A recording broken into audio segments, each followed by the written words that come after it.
All right. Sorry, I'm not sure how much we lost on that conversation. Um, so for the C pentatonic scale,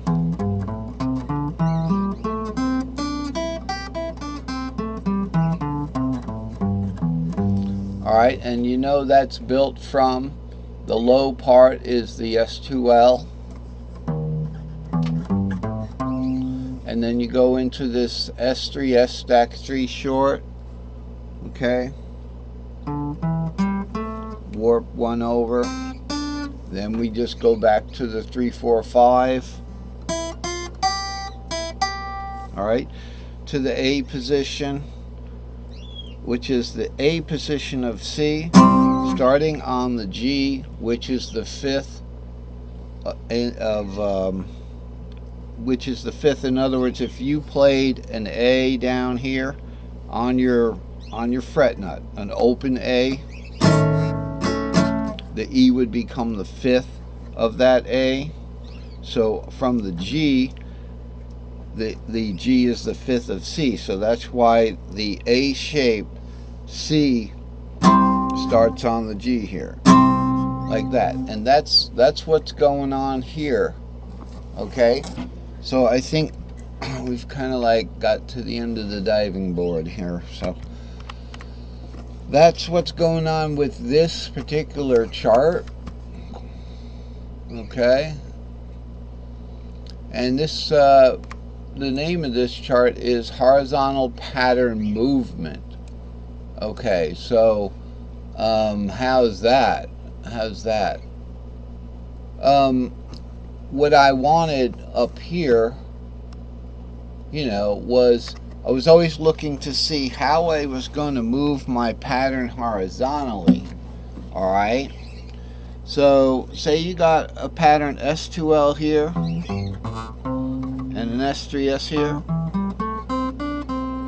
How does this S2L move up here to the next position? And that certainly is demonstrated by the let's move up in time now to see if we can get a 7L diagram here.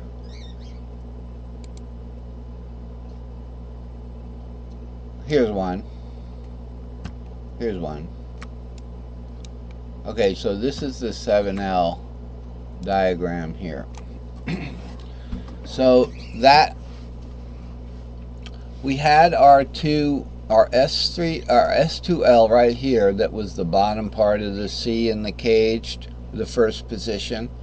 And then we have our S3Ls here, which are in case they encapsulate the S3S rather, which is just the box. And the pentatonic caged shapes are just those two boxes.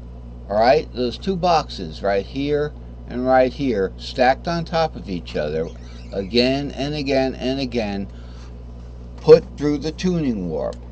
And they'll actually go off the fretboard imaginarily, come onto the fretboard, and then go off the fretboard again. So you'll see situations where you would start on the root one from the bottom because the other two are underneath, such as in the root position here. This is the top of an S3S box, and then we go into, so we're right there, top of the S3S box, then we go into the S2L again. Okay, there are situations where we'll start on the 5-6 in the S3S box. Over here on the G, so remember your fret nuts here, so the G would be like, the 5th fret up.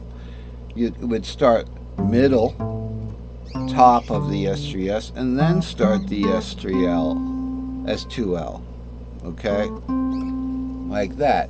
And then the same situation occurs, and then there's the warp, and then the same situation occurs up here, no string, no sound, where you have, let's say you'll have a 2-3 up here, and you're not going to have the top two.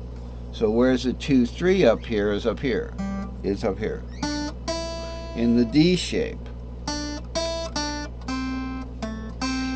So we finish an S2L, which goes through the warp in the D shape.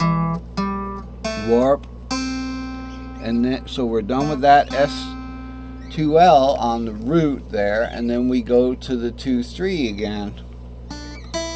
And then we don't have the 5-6 root 2 because there's no strings there.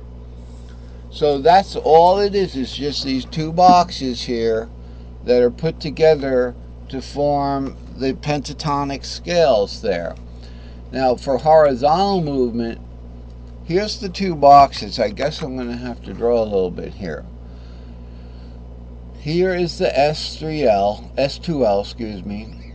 See, it says it right there, S2L.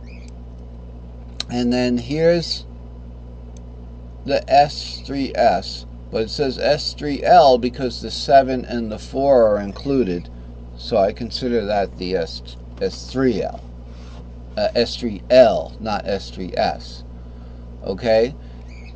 But kind of interconnected, right, where the 3 and then the 2, like that, is these guys. Here's another S2L. And then on the top, the 2 connects to the 3 like that. Okay, and you got the S3S box up here again. So for horizontal movement, you've got, and like today it's like any topic goes, you know, so I'm going to, you know, attempt to explain that since these are all my topics anyway, right? So down here, you know, with the S3S, so you have this going on. How do I go to the next shape up? What do I do?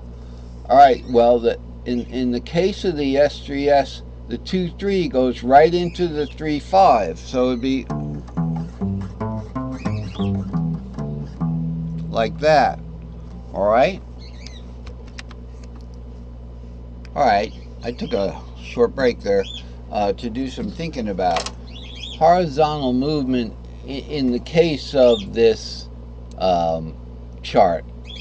Alright, so this is minor and modal scale degrees, you see. So this is a different chart that we used to get to what I was explaining.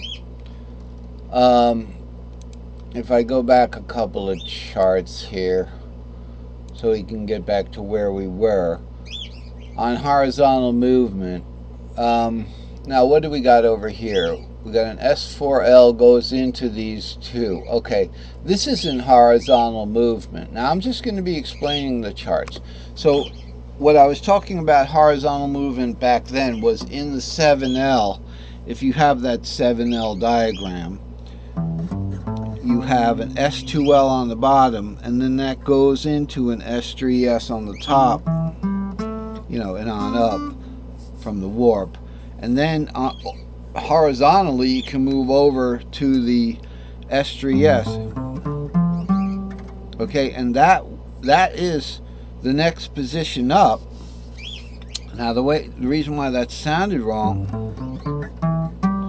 was because the next position up is the A position. So of course the first two sounded good because we were just extending this S2L to the first two boxes in the stack of 3 short. Okay, but that was the middle box. The first one of those boxes was actually below the fret line. So in the A shape, you 5-6, you have the 2-3 is below the fret line. It's below the string line, and then you go into 5-6 and you go into that box from there. That's why for horizontal movement, when we wanted to maybe do something like this. That's the end of the S3S. We have to go to an S2L there. Okay, and then after the S2L like that, we got to go into another S3S, but warp it over. So that's about horizontal movement, how that kind of fits in.